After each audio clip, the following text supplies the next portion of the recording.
Okay, we are. Yay, we're alive. We're alive, whatever. Okay, so welcome. If you have not been to my Monday Night Lives, this is where we sit and chat about absolutely nothing. It's just sit and chat and interact and I don't know, kind of decompress from the weekend, I guess. So it's helpful. But it's fun. I love it when you guys actually chat with me and talk about what's going on, ask some questions. There's not really a real rhyme or reason for it. We just kind of hang out and tell you what's been going on this week and all of that. We got the Beer and Wine Festival coming up pretty soon over at Citizen Circle downtown, so that's kind of cool. And we've got Symphony Under the Stars coming up. Our big thing this week, we had a huge week, big announcement, or kind of big announcement.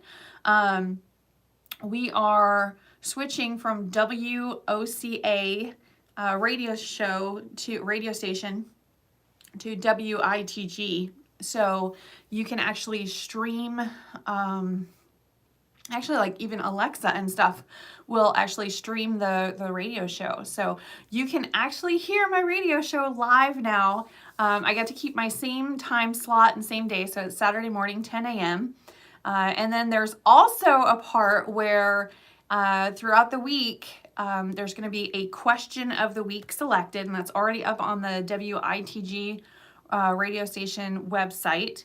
But it actually has an Ask Andrea segment. So you can actually submit your questions, and it will, if it's selected, then I'm going to, mention you on air and also answer the question. So if you're wondering why we have pool cages over top of the pool, here in Florida, that is that is what we're doing. So, stuff like that.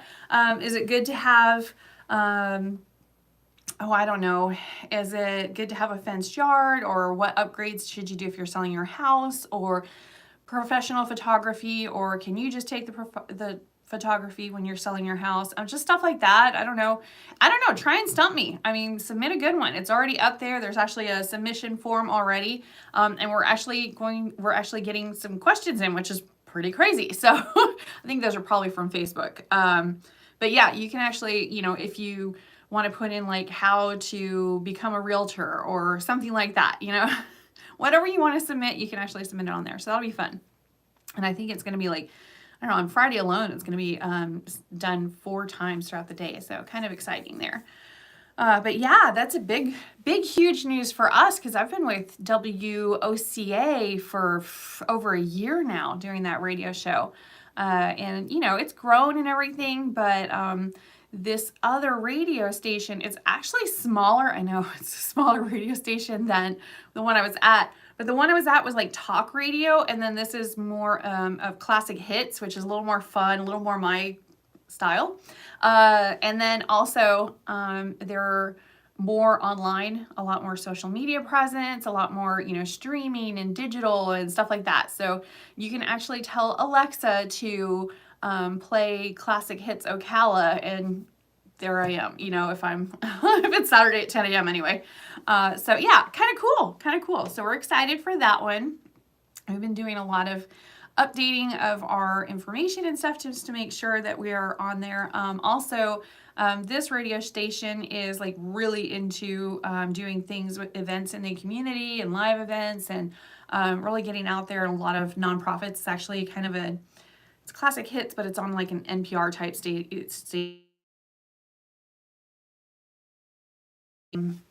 nonprofit. So that's why I had to change some of my stuff around, because normally I'm more of a commercial type thing, but now I can't do that. I have to be more information, not infomercial. So it's actually going to be an educational and informative kind of thing, more real estate news instead of real estate company, I guess. I don't know. So just some changes, but I think they're all good changes. So hopefully it turns out good. And also they are talking to a radio station that they partner with over in Orlando, and they may pick up the show as well. So that's kind of cool. Maybe. Cool. Maybe.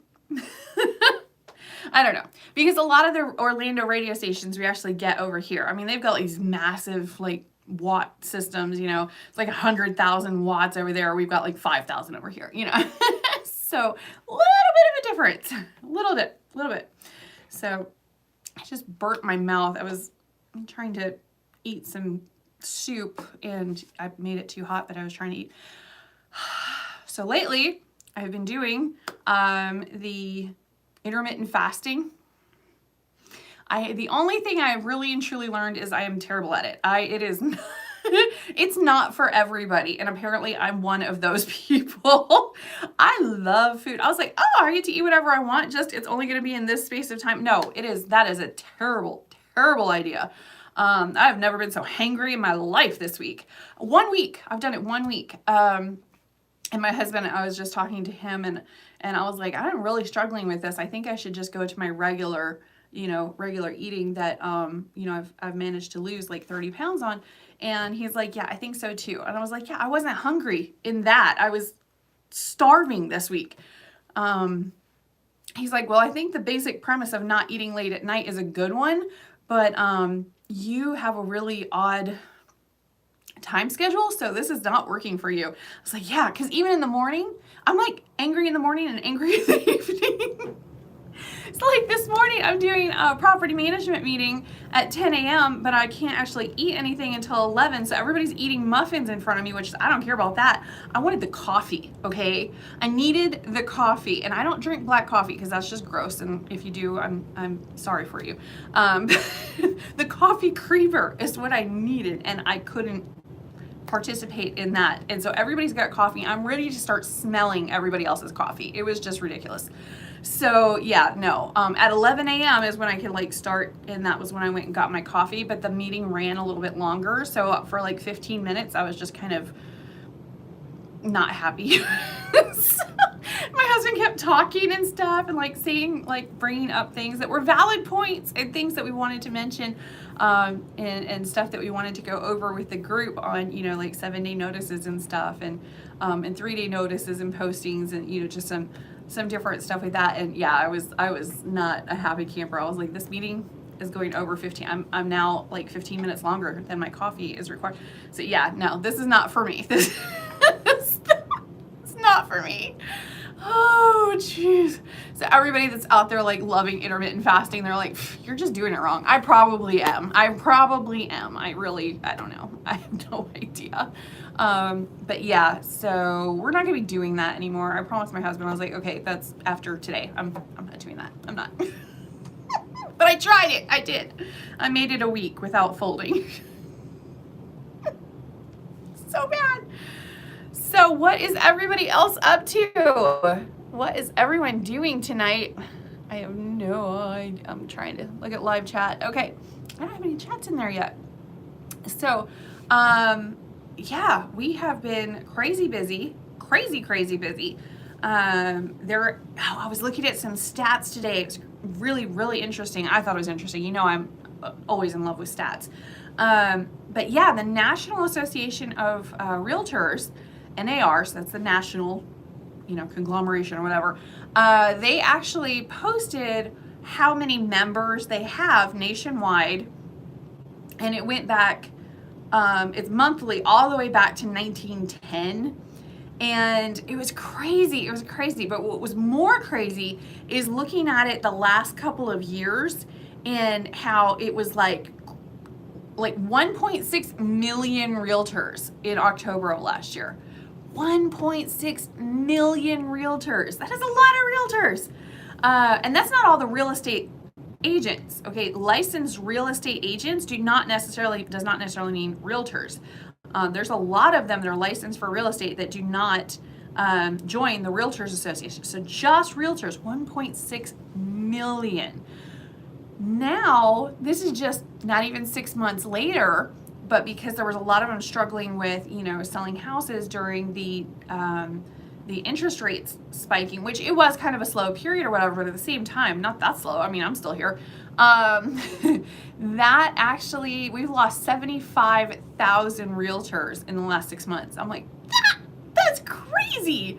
So yeah, it was over 20,000 difference from January to February of this year. So I'm kind of curious to see what March is going to be. Now I'm just like kind of addicted to watching this thing.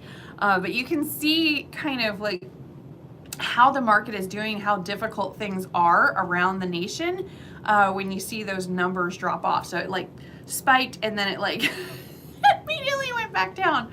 So yeah, I mean, I know some areas it is definitely changing. It hasn't hit our market really right now. We did get slow for several months. I'd say probably, I don't know, 3 to 4 months we were pretty slow. But it's right back where it was. But I mean, it also helps that we're one of the least expensive markets in all of Florida. Like if you want to move to Florida, but you want to be like inexpensive and still in an area that, you know, you actually want to live in, then this would be it. This is the place. You can go to other areas. Like you could go to some counties around us that are very, very rural. Because a lot of people think Ocala is pretty rural, and it is, but it can get way more so than us. So if you go to one of those, then it's it could be less expensive, but do you really want to live there? I mean, I love cows and horses and stuff, but I like people too, and like events and fun things to do, and there's not a whole heck of a lot to do out in some of those areas because there's just not that much population. It's kind of crazy. So yeah, they keep saying that Florida is like getting so many people and it's all, but there's still miles and miles and miles and miles and miles where nobody lives there, like at all. So kind of crazy. But yeah, that was something I was looking at today. I thought it was interesting. I don't know. You know, I love the stats. I love the stats. I gotta go and play with those and just see what's going on and why it's going on. And if you can see what has been happening and what is happening, it's a better way to find out what will happen, if that makes sense. So it's kind of one of those, if you don't look at the history, then you have a tendency to repeat it. So I don't know. That's just what I've heard. Somebody said that wonderful quote, and I don't no idea who it is. But anyway, so yeah, that was what I was looking at. Did a new website that is not public yet, but you guys are on here, so you're going to hear about it first. We are doing a short-term rental website because I don't know if you've noticed, but there's a lot of not so great stuff with like Airbnb, VRBO. We kind of want to be able to do like some people will contact us and they're like, you know, I need something for a few months before my house is being finished built, or I don't really want to buy right away, but I don't want to like go into a long contract and move everything. I just need somewhere to stay, but I don't want to stay at a hotel for months on end. That sounds crazy. Or I have pets and it's not feasible or whatever. I mean, I don't know about you guys, but I don't want to be in a hotel room for months with my kids and pets and stuff. Oh, no. No, I love my kids. I love my family, but I need some space. Okay. But yeah, so that's, you know, it feels like this little in between, you know, short-term rentals. And what's funny is I've always done short-term rentals. I did it before it was cool. Okay. I did it way back like 2007, 2008, before Airbnb. I was doing short-term rentals. I wasn't doing like daily or weekly. I was doing like 2 months, 3 months. I would even do 1 month, depending on the situation. So I was doing short-term rentals, but it was very, very different. Now everybody's like, oh, this is great, let's do this. And I'm just like, and it's all Airbnb or VRBO. But we're struggling because we have people that are coming down and they just want like, I think they call it like mid-range or something.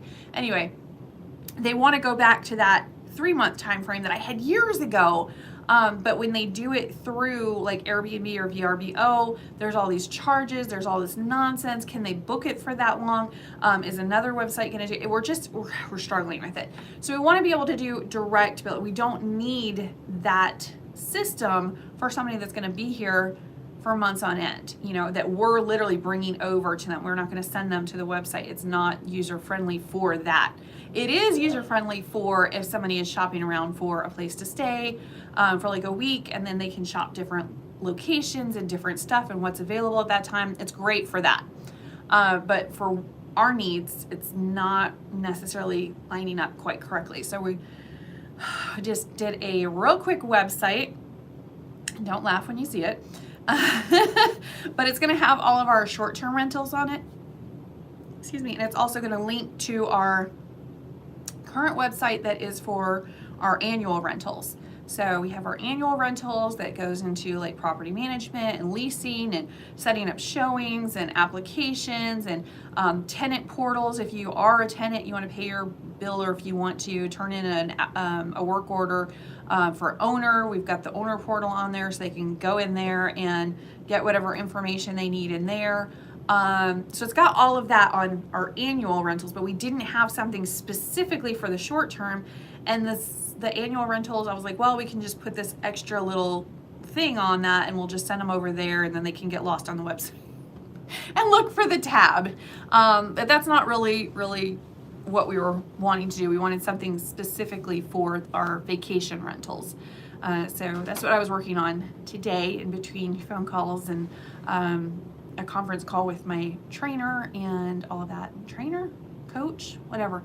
I don't know. It seems like everybody under the sun is a real estate coach these days. So, but he's been my real estate coach for a very long time. I think since, oh goodness, probably 2015, 2016, something like that. 2015, I think. So yeah, he's really just absolutely fantastic coach. And in fact, I will be going over to Arizona soon for a mastermind conference, which his are very, very different. Normally you have like, okay, here's this structured speakers coming in and then this one and then this one. That's not necessarily what he does. He does have some of that, but he actually has like, okay, here is a really, an agent that is really, really doing great, and here's what they're doing. And you can actually like ask that specific agent like specifics and details. It's like question and answer on what they're doing and stuff. It's really cool. So they, it's literally somebody in the trenches, what's working for them, how do I duplicate? It's really great. But it's very intense, two-day training. So my husband and I are going over there to check that out, see what's going on with them over there. Last time it was in Tampa, so I was like pretty spoiled over here. It was only an hour and a half away. So that was kind of nice, but now it's over in Arizona because that's where he's at. So we're going to go trek over there and see what's going on over there. So, but if anybody is interested in going to a training or something like that, let me know. And I do have a couple of guest passes for that still available. So let me know. I'll get you registered and we can go sit over there and listen to the mayhem together. But that's definitely more for real estate agents. So let me know. But yeah, it's pretty crazy. Let's see, what else? Oh, did I mention he doesn't charge me for that? Yeah, I have a certain amount of passes for that. So you got to pay for like getting there. So we're going to pay for our hotel and for our airfare over there. But he doesn't charge me for the conference itself, which is really super cool.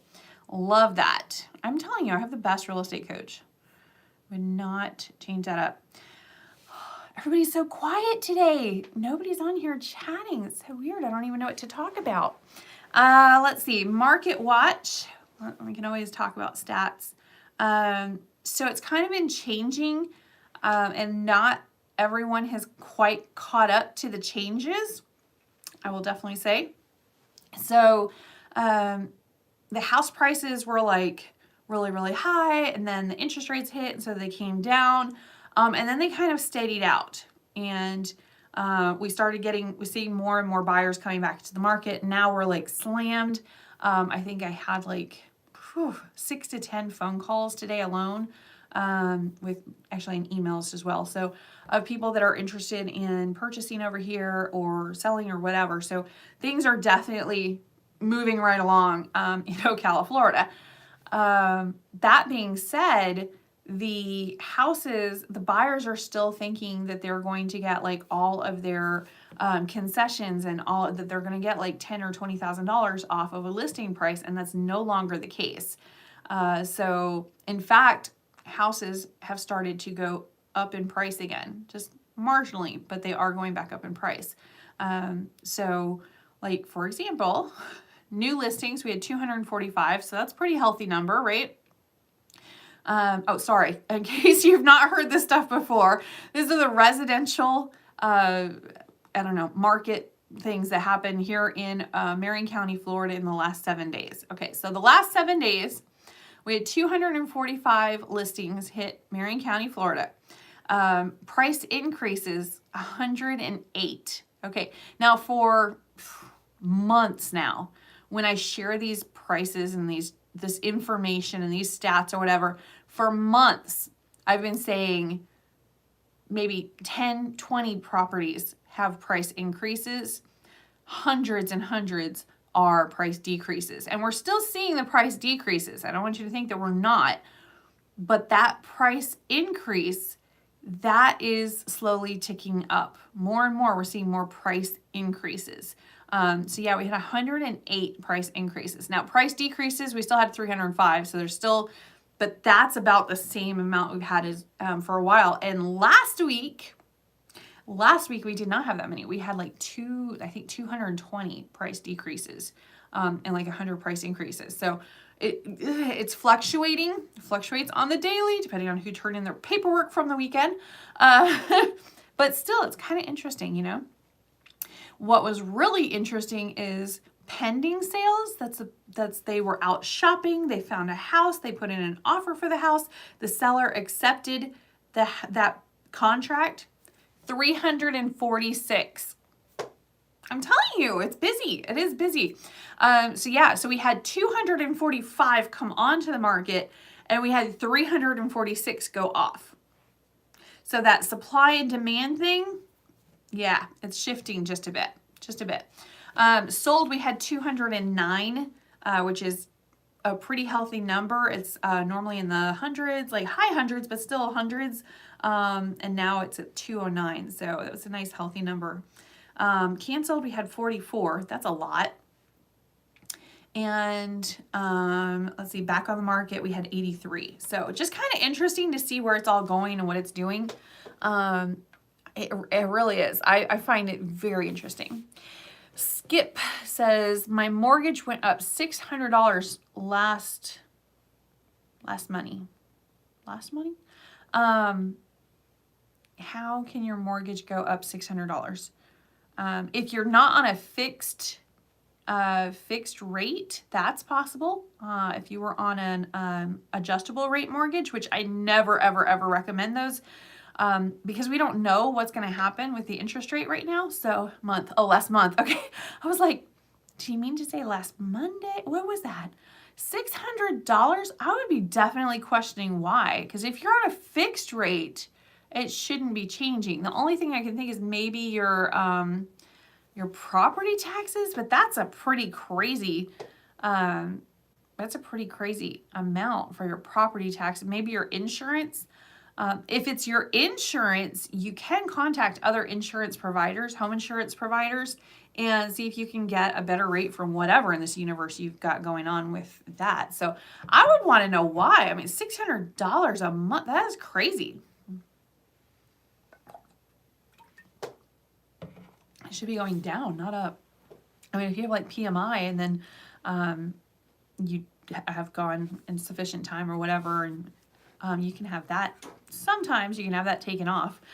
It used to be, it was like, oh yeah, as soon as you have 20% equity. Well, they change things around. So sometimes, we'll just put sometimes, you can have that PMI taken off after you have a certain amount of equity in the home. So depending on what you signed up for. But $600, I would seriously be questioning. That is a lot. That is definitely a lot. That's almost another small mortgage. What? No, sir. Yeah. So what was it? Why? Do you know? But if you're doing an adjustable rate mortgage, I don't know. We purchased my house for $159,000. Now it's $250K because of development across the street. Could that be it? No. That should have nothing to do with it unless it's the property. It has to be. So the only things that can really change your mortgage, that's the great thing about a fixed rate mortgage, is it's not going to change. You know what you're going to be paying because it's fixed. It's not going to go up. It's not going to go down. The market can go up and down, but your mortgage payment stays the same. So that's why I'm always like, y'all, I can promise you that if you are in this house for 30 years or 5 years for that matter, let's say you're only in it for 5 years, because some people can't fathom being in a house for 30 years. But let's say you're in this house for 5 years, okay, and you're renting it. Your rent is going to go up. We were talking about it today. Rent is going up at the very least, 10% every single year. So we were talking about, in our property management meeting, raising rates and stuff to try and keep with the market rate. So it's not like this huge, whammy if you just raise them all of a sudden after a couple of years of not raising them. That's ridiculous. Then you'll see like a $600 increase, and who can do that? Who can do that? So yeah, you could have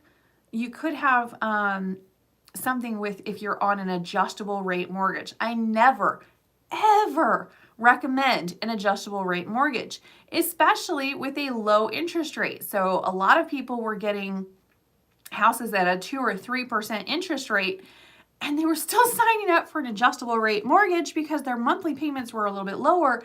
But what happens is those actually do change as the interest rate. So if you're at 2 or 3% and then it just all of a sudden doubles up to 7%, well, guess what? You're up at 7. And that changes so much with your mortgage payment. It's insane. So I never, ever, ever recommend those. They're just not a good idea. I have done deals with them, but it was literally with somebody that was an investor. He knew exactly what he was doing. He was only going to have it for a very, very short period of time. Investors have different financing and different financing options that you and I wouldn't have on a regular residential home purchase. So yeah, once in a while I have, worked with somebody and I made sure they understood exactly what they were doing. But he was like, I doubt seriously that the interest rate is going to rise in this incredibly short period of time that I'm planning on having this mortgage before I sell the house. So I really don't think it's going to matter. With that being said, okay, sure. But again, he knew exactly what the risks were. He understood it. I made sure he knew my opinion on the matter because I do have a lot of opinions and I do share them. But the final decision was his, but he had to keep all of that information in there. So, but somebody just going in for a regular residential, no, absolutely not. I was a realtor in 2008. I saw what adjustable rate mortgages did to families and to people, and it was horrible. Would never recommend those. Because normally if you're at 2 or 3%, the only place that interest rate is going is up. Not fun. The only other things that could happen is if you're in an area where there wasn't a lot of home sales and a lot of growth, then the property appraiser, the tax appraiser, they have no idea what to appraise your house at. But once you purchase a house, they're only allowed to go up a certain amount each year. It's not like they can go from, B or C to Z. They can't do that. There's only a certain amount. I think it's 3%. I don't know. It's only a certain percentage that they're allowed to raise your property taxes in a given year. So even if there were a whole slew of mansions getting sold in your neighborhood, because you already purchased, you already own that property, it cannot escalate into crazy town for you. So it can't. So I'm thinking I'm going more towards the adjustable rate, that's a really scary position to be in. The other thing that it could be is if your homeowner's insurance is tied in with your mortgage, which is a distinct possibility, and the homeowner's insurance company, sold out or something like that, or they got a different homeowner's insurance company for you, which is definitely possible. So you went from like, I don't know, State Farm to Citizens. That's going to be expensive. That would definitely do it. But that one's an easy fix. Out of everything, that's a super easy fix. That just means you contact a few insurance companies, and if you need some phone numbers of some insurance companies that are great, just send me an email, and I'll send you a whole list of ones that I recommend. It's GER.ExpectMore@gmail.com, which is in every single one of my videos. It's down in the description. But yeah, if you have something like that, that's an easy fix. Just get a different insurance company, get some different quotes, figure out what the coverage is, and go from there. So, but $600 in it, that, methinks no, somebody messed up. So yeah, I would definitely look into that. Definitely. That's too much money. Like that, you might as well be renting. That is way too much money. Even a property manager isn't going to do that to you. That's insane. $600. So, but yeah, it really, yeah, there's reasons why I'm like, do not do that. In fact, every week I tell you guys what the national average interest rate is on a 30-year fixed and a 15-year fixed. I don't even go into the ARM mortgages. The ARM is the adjustable rate mortgages. I don't go into them because I don't recommend them and I don't want you to get them. So I'm not talking about it. I'm not. So it's kind of like those restaurants that I've been to in town where they just, you know, good food, bad service, or great service, bad food. Either way, I'll go to the restaurant. I'm not going to make a video on it. I'm not going to make a video and say, oh, it's terrible food or terrible. I'm not going to do that. But you'll never see a video come up where I'm recommending that you go to that. So all the stuff that I put up is stuff I recommend and that I like. What are some things I can do to try and get it lowered? You could, it depends on which one of those are what's going on. So I would say first and foremost is find out why it went up so much. Because you can't fix something you don't know. That's like, if your car's making a noise, I know this is going to be a weird one, but if your car is making a noise and you don't know what the noise is, you can't fix it because you don't know what the noise is. So if it's just making this crazy, crazy sound and you're like, okay, well, I think it could be the, I don't know, the alternator, the radiator, I'm naming after all the car parts, I know. Like the battery, I don't think that makes noise, but whatever. You know what I mean. Or something squealing or something like that. Okay, great, belt. All right. But if you don't know for sure what it is and you start taking out parts and replacing parts, you might have replaced good parts. Like you don't necessarily need to get a whole nother mortgage if the mortgage isn't the issue, and that could actually cause a bigger problem. If it's the insurance or maybe an error over at the property appraiser, I'm sorry, Jimmy Count, I know y'all don't make errors very often, but once in a while you do. Maybe you didn't, maybe the homestead exemption came off or something. I don't know. Something about my escrow balance being negative, I think is what happened. Okay, that's an easy one. So that means homeowners insurance is probably to blame for that fiasco. They put money into your escrow to pay for your homeowner's insurance. So find out how much your homeowner's insurance and also your taxes. But taxes, again, can't go up astronomically every single year. So probably your homeowner's insurance if we were a mechanic trying to narrow down the sound. So find out how much, because I hate to tell you this, but they're probably not going to go ahead and get some really good quotes and select the best quotes. What they're going to do is do the best thing and the fastest thing and just, okay, that's the company, that's the stuff you got, there you go. And yeah, that's not good. They're gonna make sure that they're covered, but maybe that's not necessarily you being covered. So I would call around to some insurance companies, and there's some really great ones, and let them know that you think your homeowner's insurance that is paid for through your mortgage has gone up, and you want them to help you fix that.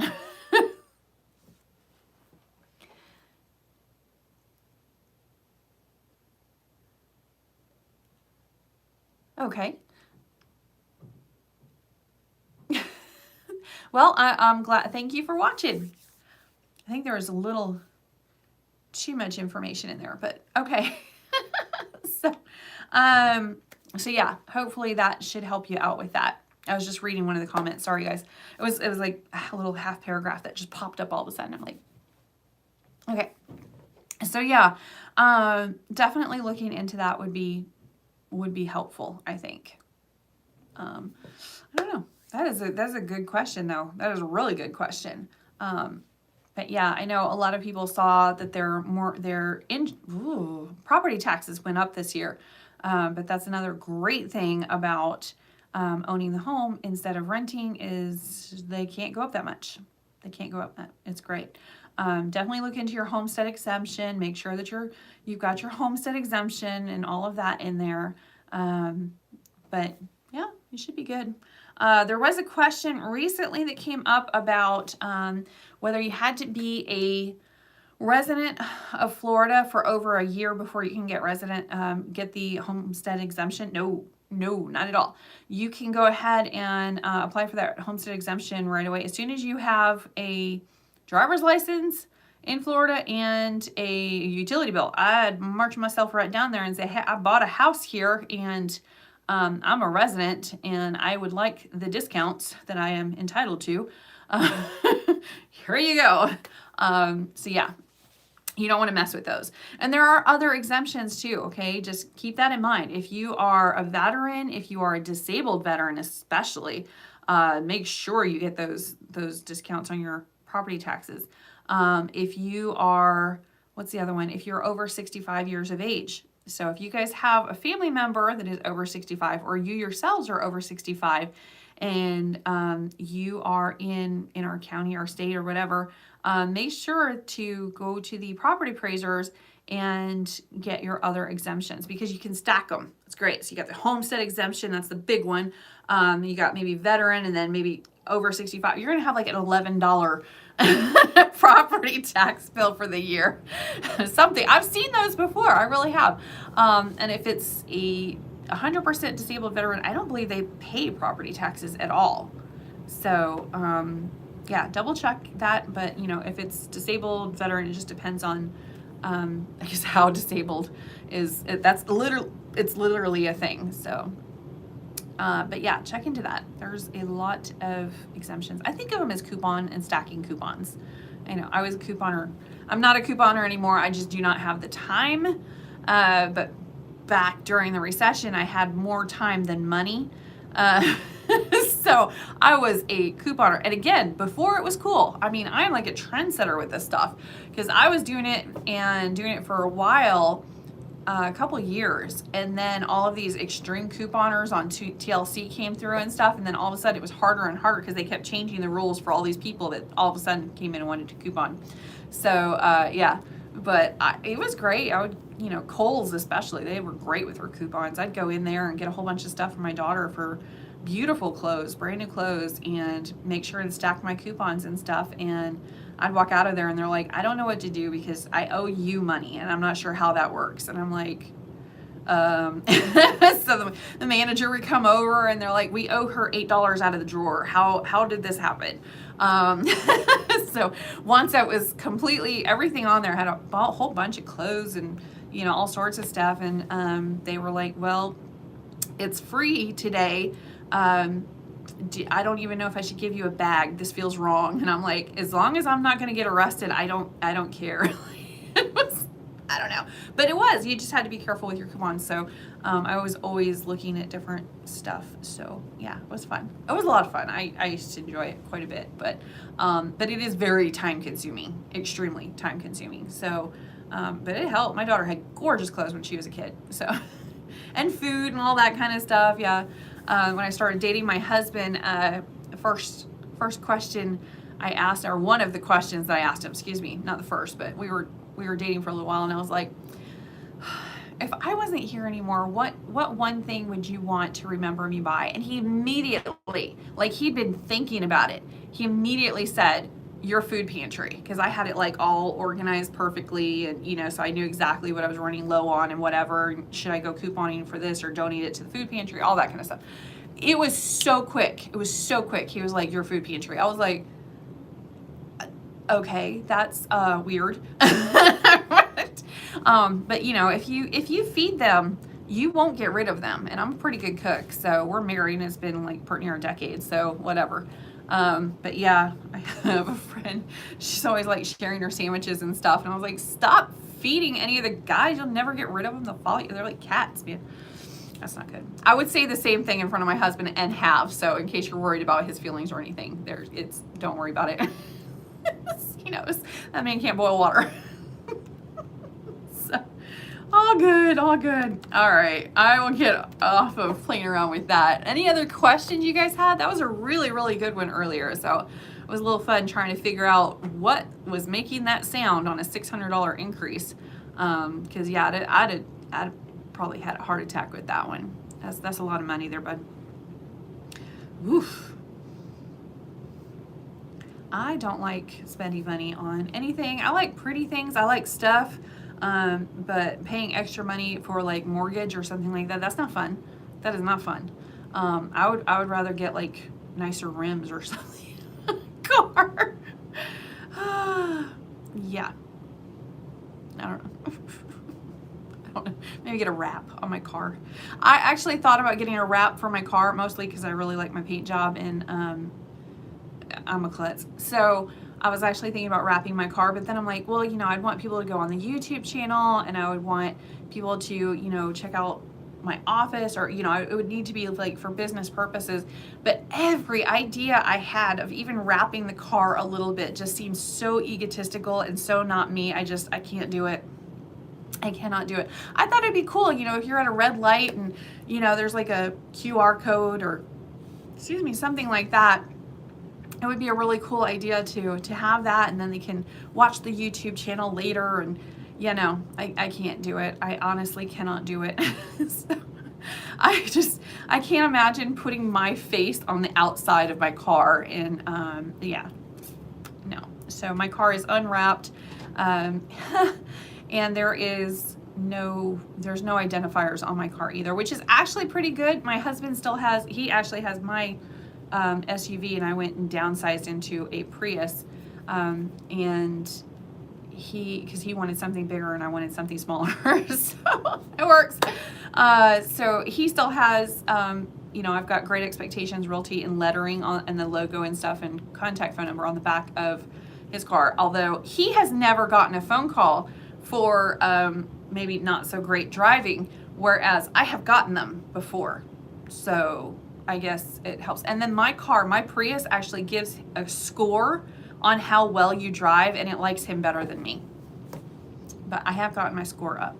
But apparently you have to be very I don't know, you have to drive really, really, really slow and come to slow, very, very slow stops and stuff like that. And otherwise you don't get a good score. But I have brought up my score this week. It went up to 72 most days on average. So yeah, my husband, it actually tells him 99 or 100% great job on your driving when we get out of it. And he loves to point it out to me. So it's like this ongoing family joke that the car likes him better. Yeah, I didn't know the Prius did that. I definitely would have maybe not had that feature, or deinstall that feature on there, but that's okay. What else is going on? My assistant, Isabella, she's so sweet. She was working on the things to do in Ocala, and there's so much. So there's a whole slew of things that you can do in Ocala every single weekend. I mean, a slew of stuff. I mean, anything and everything. But it's not all in one place, okay? There's some spots like Facebook things to do. Ocala is pretty good. But there's not like a calendar from the city or from the chamber that is like, this is it. These are the things to do. And it just have like everything. The newspaper comes out with something, but it's not very consistent. It's like once a month, I think. And I never remember what day it's coming out. And everybody has like little bits and pieces. Each thing has their own websites and stuff. So I'm like, I want to know what is going on. So like my assistant went in and she went to all of the different websites, and she actually put in all the information and all the dates and times and how much and everything. So we're going to be even more informative coming up soon. So I'm pretty excited about that. So yeah, she put on like the hands-on activities over at the Appleton and just, I mean, everything. She went to town on it. So it was pretty cool. But we put all of that into a spreadsheet and, you know, and so then when I do like, you know, what's up Ocala or whatever, I can read through that. But I don't know, we're thinking about having a calendar on our website just so it's all in one place for us. And then if you guys happen, I mean, we have it on a Google spreadsheet, you know, but you know, to have it actually out for everybody else to see and interact with might be a little bit better. And then the websites and everything, having those there and stuff might be helpful too. So hopefully, because again, we already, like, if I showed you the spreadsheet, it is like, phew. So yeah, we're thinking about doing that. Even like the 5Ks and stuff. If I set the thing that I wanted to do a 5K once a month. I know that's so pathetic. If you guys are out there as runners or something, I'm not a runner. I'm an incredibly slow jogger and an even slower walker. Okay. But it's the point of getting out there and doing something and getting the exercise. And I do these 5Ks with my daughter, so it's spending time together with her if she doesn't leave me in the dust. So it is great. So I'm like, okay, we're going to do one 5K per month. And so every single month this year. So we have been doing those, and it's been great. But even signing up for the 5Ks, it's hard. It's so hard because you have to like go to like 15 different websites to find what 5Ks are happening. And I accidentally like signed up for one, and then there's an even better one even closer to my house. I'm like, oh, why? So you got to go to all the websites, get all of the ones you may be interested in, pick the ones you're going to go ahead and do, and then just make sure there's nothing else out there, and then you're good to go. So there's actually a one coming up where I'm double booked that day for 2 5Ks at the same time because I didn't realize. It's terrible. So even 5Ks, I would put those, if they were happening in Ocala, I would put those on the calendar. Because those are a fun thing, you know, especially like a little 1 mile fun run for the kids and stuff. And, you know, encourages families to go and spend time together and to go out there and exercise. And I mean, most of them don't even care. If you walk and like just stroll while drinking a latte, you're still in it, okay? They don't care. And you will probably still pass me up, okay? I'm so slow. So yeah, I mean, the moms and stuff, they're going out there, they're pushing strollers, they're chit-chatting and gossiping and stuff, and they're strolling around, but they did a 5K and they did the whole thing. So I'm super proud of them, and I'm so happy to be out there too with them. So it's good. It's good. But I want to like make sure that that's in there, because you can do a 5K and it's still, you're done. You've done something incredible in the morning and it's still not even 9 a.m. It's great. So we just did one in Gainesville, and that's also there for a lot of them are for charities and stuff, which is really cool.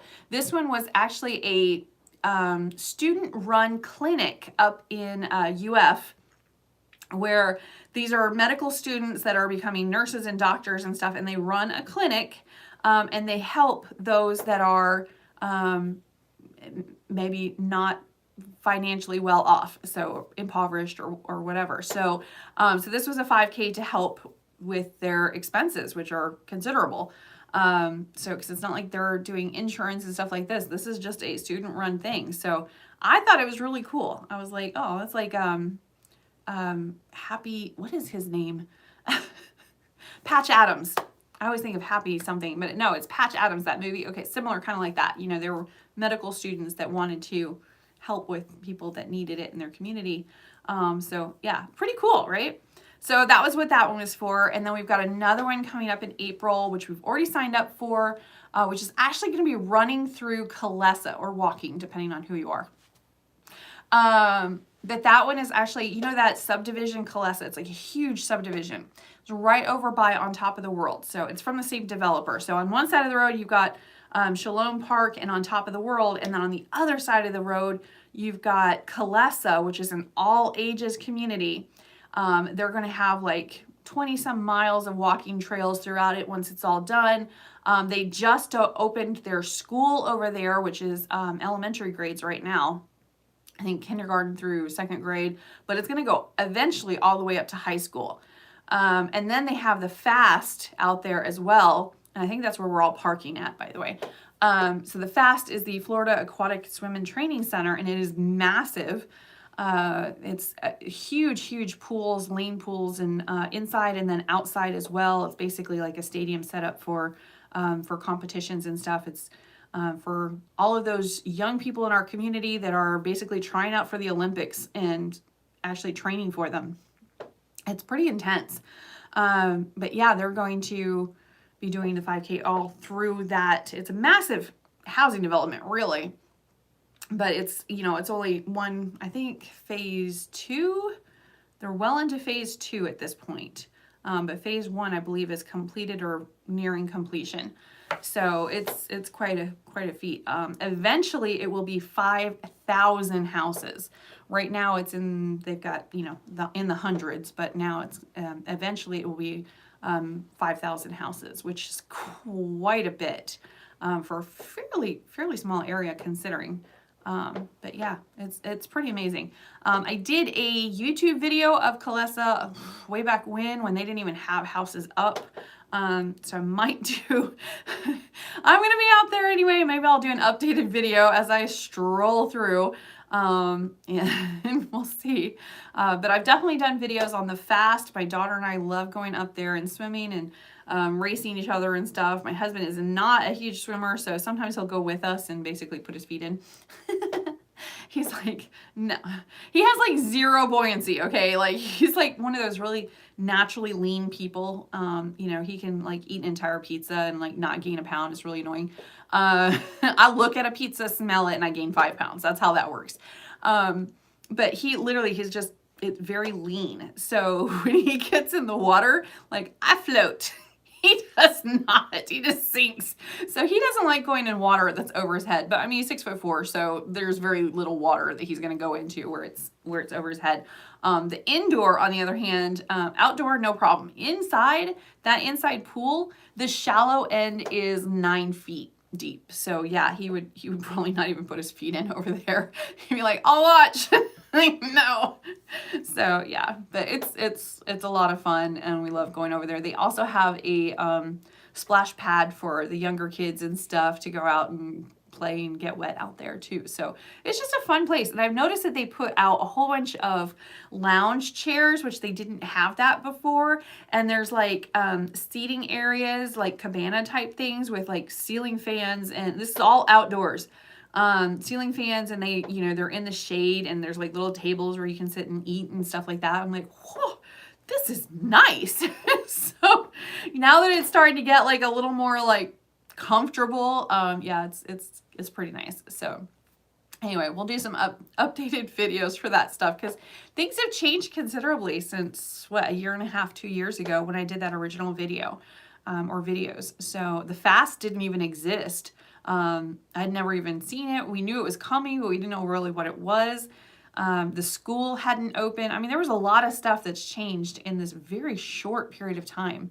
So hundreds of houses, a school, and a major aquatic swim and training center has all opened up since I did those videos. So yeah, so we'll get those. We will get those out there. Everybody's so quiet tonight. It's probably just because, you know, it's like the end of the month or something. I don't know. But yeah, I've been sitting here talking right along for like an hour about, I don't know what. I kind of feed off of you guys on Monday nights. I literally, whatever you guys want to talk about, that's the direction we go in. So I've got some stats, some things to do, some stuff I've noticed this week, some stuff that we've kind of struggled with or seen, and, you know, just chit chat basically. So if you guys have any questions, please feel free to put them in. But yeah, that's where we're at. We've got our short-term rental website, just in case you guys want to know. I just looked down and I looked at it and I'm like so proud. As soon as the domain is done talking to the website I created, and I am not a website producer in any way, shape, or form, but it's really not that complicated. Not anymore anyway. But yeah, that one is going to be Ocala-rentals.com. And we also have, now I gotta look. Let me think. Vacation Rentals Ocala, or Vacation Rental, not rentals, no S.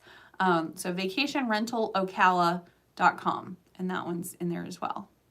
Ocala Vacation Rental. I don't know. Anyway, you'll find it. I'm sure I'll be advertising it into oblivion. The easy one was Ocala-rentals.com, but the other ones are kind of a work in progress. So.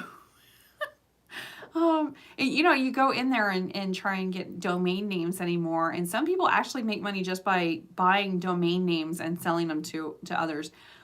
So, for example, the one I wanted, like Ocala vacationrentals.com, because there was an S on it, they were going to sell it for $3,500. But without the S, it was 99 cents.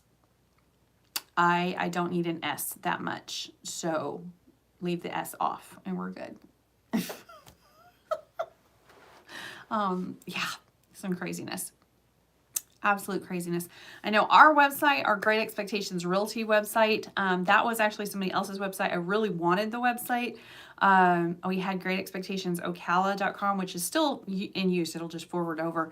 But I wanted that one so bad. Somebody else had it, like up in North Carolina. There's a Great Expectations with Berkshire Hathaway, and I think it was theirs, but they weren't really using it. They were just using it as a redirect. And all of a sudden one day it popped up and I snagged it.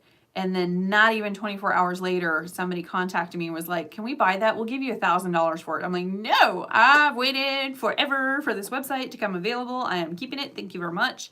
Yeah, I think I got it for like $8 or something like that. It was kind of crazy. So, but I was so thrilled. So yeah, we have GreatExpectationsRealty.com. Yeah. So yeah, kind of funny how things work. But I heard that, was it Barbara Corcoran? She's a real estate broker up in New York. She's on Shark Tank and all of that stuff. Back when the internet first was becoming the internet, she actually had enough vision to see what it was going to be. She went and bought every single domain and registered under her name, not only for herself and what it could be, but of every single one of her competitors. And then they had to purchase them from her later. So I thought that was hilarious. I mean, can you imagine? Hey, Nike, how are you doing? Just watching in the background while I do some computer work. No questions today. Can't wait to see the new rental website. Aw! Everybody's like doing laundry and stuff right now. Like, I'm just, whatever. It's been a week. That's okay. Well, I appreciate you guys hanging out and watching tonight. If you guys need anything at all, please let me know. We did have a pretty good turnout on our online version of the homebuyer workshop. That was interesting. So we had a few technical difficulties. We should be good. So I was like, okay, this will be easy. We're going to have, you know, we've got the lender over at her house, and we've got a Lottie, she's over at her house, and we're all going to just, you know, come in. And I've seen these, you know, these YouTubes where it's split screen and we have, you know, multiple people and they can answer and stuff like that. That is not YouTube, y'all. That is not YouTube. What you're seeing on YouTube is like a replay of something. YouTube Live does not do that, just in case you wanted to know. I found out about 3 minutes into the actual YouTube Live that what I thought I was going to do and what I could do was not the same thing. So I'm like trying to get the lender while I'm talking, trying to get the lender onto the chat so she could at least answer questions, because the questions are coming through the chat, right?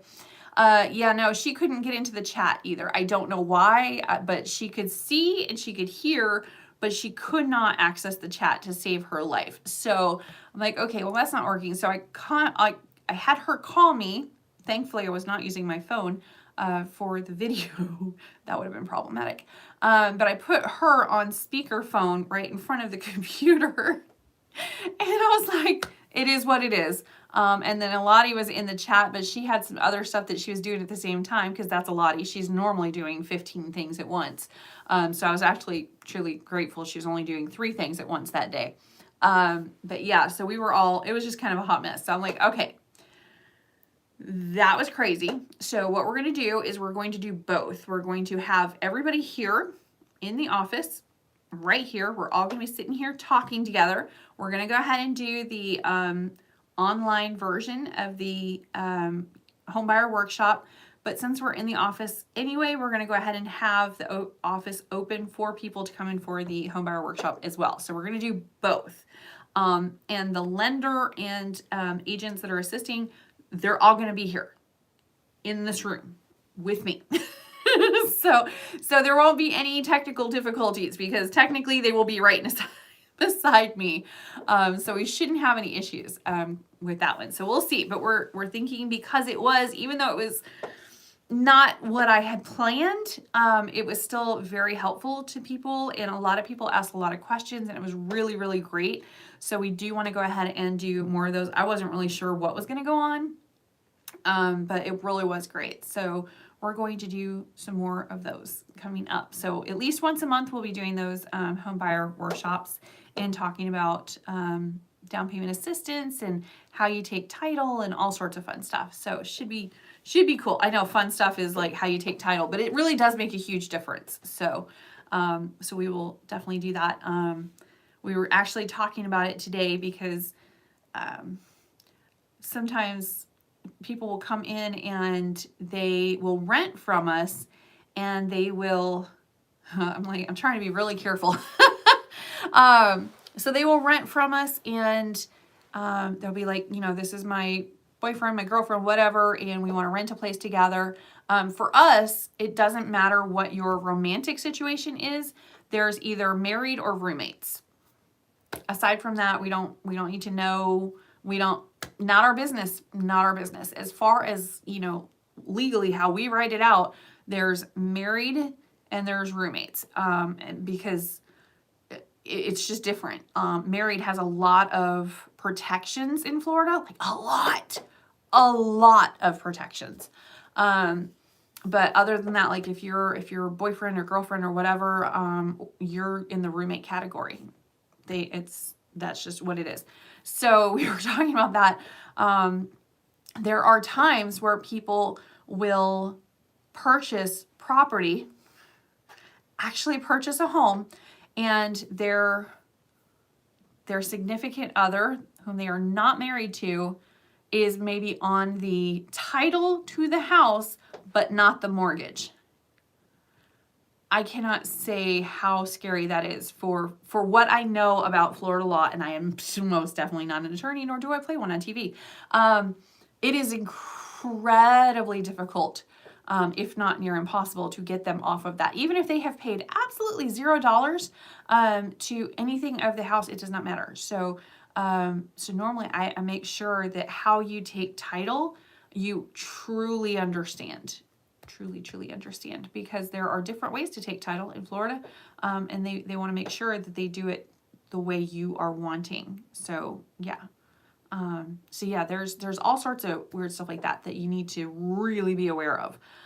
Even if you're married in Florida, like depending on how you've taken title of the property and what properties you have and stuff, it can make a huge difference, because of homestead. That's not just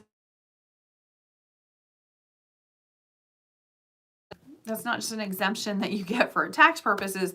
That is also a very protected law of your homestead. Homestead is almost sacred in Florida. We have some really weird laws around that. So even if you're married, if you pass away and you give the house to your children, they cannot kick your wife or your spouse out of the house. They're protected. So really interesting laws.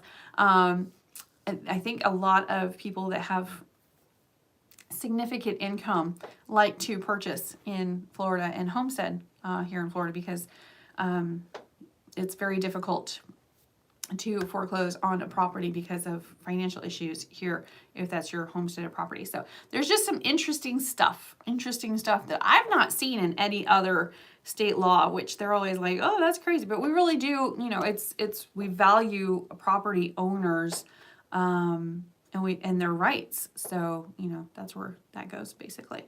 But it's some interesting stuff. There's some very interesting stuff with Florida real estate law. So if you're coming from like Michigan, or New Jersey or something like that, you're like, what? I was just listening to Dave Ramsey the other day. I love Dave Ramsey. I'm sorry, but he cracks me right up. But I was listening and somebody was saying that she's married and her husband wants to, get a big passive income stream. They have like no money. He's going to put a mortgage on their personal home, a second mortgage, and buy an Airbnb in Florida. And she's like, I'm really nervous about this. I don't think it's a good idea. And of course, Dave Ramsey was like, this is a stupid idea. And I had to agree with him because we actually manage vacation rentals and Airbnbs and VRBOs, and they are a lot of work. It's not no passive nothing. Just crazy. What was this one? We just had somebody leave there was like this long carpet runner in bright green. And the property manager's like, I don't know what to do with it. Why would anybody, they were only there for 2 days. Why would they buy a carpet for the Airbnb they're in? I'm like, I don't know what to tell you. I was like, what did you do with it? She's like, well, I didn't know what to do with it. So I just kind of rolled it up because we had somebody else coming in. So I just rolled it up. I've got it in my car. I have no idea what to do with this. Come to find out, it was a golfing putting thing and they forgot to roll it up and take it with them. So they did contact her today and was like, how do I get my putting green, my mobile putting green back? And she's like, I will ship it to you, but you're paying for the shipping. I don't know what to tell you. Like, what? Because it's heavy. It was a big, long thing. So that's kind of stuff that you get in Airbnb. Like, what? So yeah, it's not passive. But yeah, his advice to her was just tell him no. And I'm like, you don't even have to do that. He cannot buy a property in Florida without her knowledge. You can't do it. You absolutely cannot do it. Trust me, I've seen it. You can't. Your spouse has to sign off an affidavit, even if whether it's their homesteaded property or an investment property. In Florida, the spouse has to know and agree with the purchase. Has to. So yeah, that wasn't going anywhere. I was like, if she's not going to sign, he ain't getting a property here, because it's a protection. They don't want one spouse doing something without the knowledge of the other spouse. So yeah, kind of interesting, but it has come to bite us a few times. Some people will be, I guess they'll be not quite divorced, but separated for decades and they don't even know where the person is. And then they go to purchase their home and they may even have a girlfriend for 10 years or something, but they're still technically legally married to somebody else, maybe even in another country. Yeah, that's a no-go. They cannot get the house without their spouse signing off on it and acknowledging it. And that's normally when the fun ensues. And yeah, no, it's not fun. So yeah, crazy stuff happens. Absolute craziness. So we did have, during COVID, we had a few deals not go through because the spouses got stuck in other countries. And if you are not on physically in the United States, you can't sign off, and notarizations and stuff was very difficult. Everything was shut down all over the place. So going to like an embassy, that's normally what we tell people to do, is go to an embassy and you could sign off there, because then you're technically legally in United States soil, even if you're in some other country. They couldn't go. The embassies were shut. Like there was nothing. So yeah, there was a few deals that just did not go through. People did not get their houses because their spouses were stuck, literally stuck in other countries. So it's kind of crazy, the stuff that we see. And it wasn't that they were on the mortgage or anything. They weren't on the title. It had nothing to do with that. The thing they needed to do was acknowledge that they understood and agreed that their spouse was purchasing property, and they could not do it. It was like, oh so bad. And we tried every which way around it and everything. It was a no-go. So there was a couple of deals that just straight up did not go through. They just couldn't get through financing and stuff, and through title. So, nope. So yeah, it was difficult. It was very, very, very difficult. So kind of crazy the stuff we see. All right, I guess that's it. I know you guys are like super quiet, so you're probably waiting for me to get off of here. But we have been chatting for a little over an hour now, and hopefully you had some entertainment and some education, and I don't know, hopefully a laugh or two at my expense. I have no problem with that. So hopefully we will talk to you later in the week. Please feel free to subscribe to my channel, and if I could ask a favor from you really quickly, if you could possibly share my channel with somebody you think would enjoy it and maybe get some entertainment or education out of it, I would greatly appreciate it, because we are trying to grow the channel. And we would really, I think that's going to be the best way to do it, is because you know who would probably get a kick out of it and who would maybe think that I'm really annoying. So send it to the people that would like it, okay? Anyway, thanks again so much for watching, and I hope you guys have a great night, and we'll see you next time. Bye.